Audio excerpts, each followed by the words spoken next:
አቦት ሂሳብ አምጣልኝ። ሂሳብ ተከፍሏል። ማን የከፈለው? እሱ ነው። አንተ ማን ከፈልልኝ አለ? እንዴት ነሽ? ምን አገባ? ኑሮውን አትኖርም? እቺን ከፈልኩ ብለህ ለማውራት ነው አይደል? እኔ የተሻለ ሰው አግኝቻለሁ። ትቻለሁ። ተወኝ። በየካፌው የዘኩ ሴት ከምትቀብስ ስራውን አትሰራም? ምን እንዳናደደሽ አልገባኝም። መለያየታችን እኮ ጠላት አያደርገንም። አስተናጋጅ፣ ኧረ የኔ በጎ ሰው፣ ልቅምቃሚ ገንዘብህን መውሰድ ትችላለሽ። እኔ ለራሴ አላንስም። አቤት እናት። የእሱን ገንዘብ መልስለት፣ የራሴን ሂሳብ አምጣልኝ። አንድ ሂሳብ ተቀብያለሁ እኮ እናት። አይመለከተኝም። አንተ ማትቀበለኝ ከሆነ ማናጀሩን ጥራልኝ። እሱ ነው። አንተ ማናጀር ሆነ ነው የምትቀልድብኝ? የእንጀራ ገመድህን ነው ሽምበጥስልህ። አሁኑኑ ባለቤቱን ጥራልኝ። ምን ይቀጥርሃል? አሁኑኑ ጥራልኝ።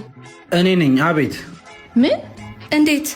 ሰው በዚህ ፍጥነት ይቀየራል እንዴ? ከሰራ ይቀየራል። አንቺ ግን ምንም አልተቀየርሽ። እኔ እኮ ለእኔ ከምትከፍል ለተቸገሩ ብትረዳ ብዬ ነው። ለጥፋትሽ ይቅርታን እንጂ ምክንያትን አትፈልጊ።